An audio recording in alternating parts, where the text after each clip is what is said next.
অবশেষে আমি কাজ করে বাড়িতে ফিরছি। আজ তো শুক্রবার, তো আজকের আমাদের কাজ পুরো কমপ্লিট হয়ে গেছে। আর রবিবারে আমি রাত 10টার দিকে ট্রেনে উঠবো, মঙ্গলবার সকালে হাওড়াতে নেমে যাব। তো এটা একটা খুব আনন্দের বিষয়, অনেক দিন পরে বাড়িতে ফিরছি।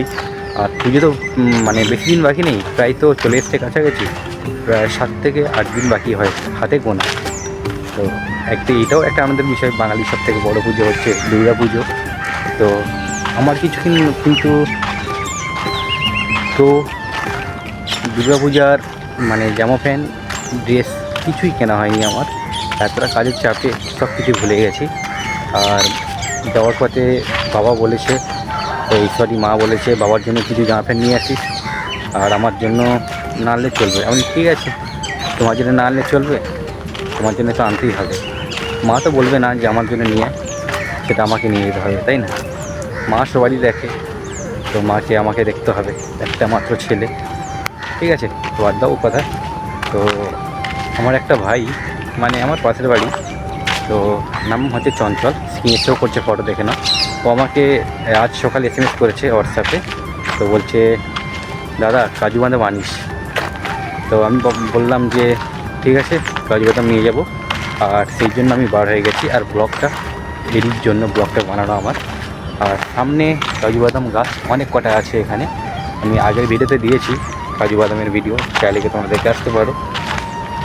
আর বিশেষ কথাটা হচ্ছে, আমার বন্ধুরা ওরা ফেসবুকে ইনস্টাগ্রামে আমাকে রিল পাঠাচ্ছে যে বন্ধু কবে আসবি, তোর সাথে তো অনেকদিন আড্ডা দেওয়া হয়নি। তো আমি বললাম না, আমি কিছু বলিনি, আমি জাস্ট রিলগুলো দেখছি আর একটু লাভ রিয়েকশান দিয়ে চলে আসছি, আর কিছু বলিনি আমি। তো আমি ওদেরকে সারপ্রাইজ দেবো, বলবো না যে কবে বাড়ি যাচ্ছি কি যাবো না। হ্যাঁ, তো ওরাই জানে হয়তো যে দুর্গা পুজোতে আমি বাড়িতে যাচ্ছি না। ফোন করলে আমি কিন্তু তুলি না, রিসিভ করি না, কল রিসিভ করিনি। তো দেখা যাক, বাড়িতে গিয়ে ওই ভিডিওটা আসবে, অবশ্যই তোমরা দেখবে, ঠিক আছে? আর কাজু বাদামটা দেখা যাক আছে নাকি গাছে, নাহলে তো পুরো কেলো টিটকি হয়ে যাবে। আর নিয়ে যেতে বলেছে, আমি বলে দিয়েছি হ্যাঁ নিয়ে যাবো, কিন্তু জানি না গাছ আছে কি নিয়ে। তো চলো যাবো।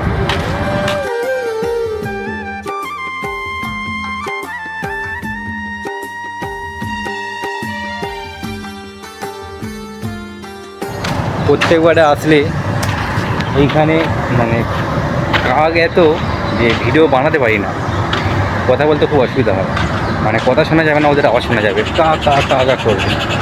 তো আছে তো দেখতে পাচ্ছি না, কোথায় চলে গেল থেকে যায়, তাহলে আমাকে জ্বালাতন করে খেয়ে নিত, ভিডিওটা করতেই পারতাম না।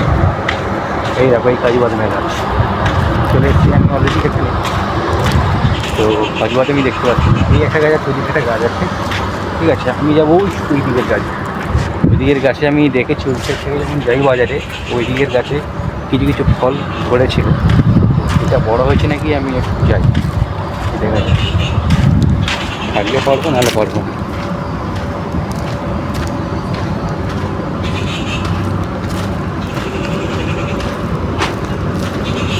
গাছে তো একটাও দেখতে পাচ্ছি না, কি হবে,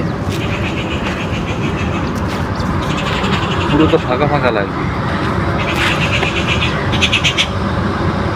তাহলে কি ভাই নিয়ে যেতে পারবো না আমি কাজু বাদাম তোর জন্য?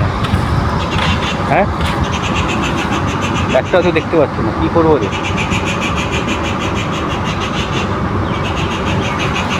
বেশ কপালটাই খারাপ আমার, দেখে গেলাম ওই দিনে কতগুলো ধরেছে গাছে ফল, তো আজকে তো দেখতে পাচ্ছি না। কী ব্যাপার বলো তো, সামনে যাওয়া যায়। তো গ্যাস আমি তো প্রত্যেকটা গাছ দেখে নিলাম, তো কোনো জায়গায় দেখতে পাচ্ছি না যে কাজু বাদাম গাছে ঝুলছে। তো অবশেষে দেখতে পেলাম যে নিচে একটা পড়ে আছে, পাখি হয়তো না পোকামাকড় হয়তো খেয়ে নিয়েছে। ঠিক আছে, আমি জানি, দেখাচ্ছি। ঠিক আছে,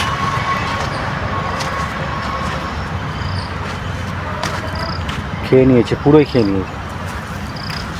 তোর জন্য ভাই আর থাকলো না গাছে, কোনো কিছু থাকলো না।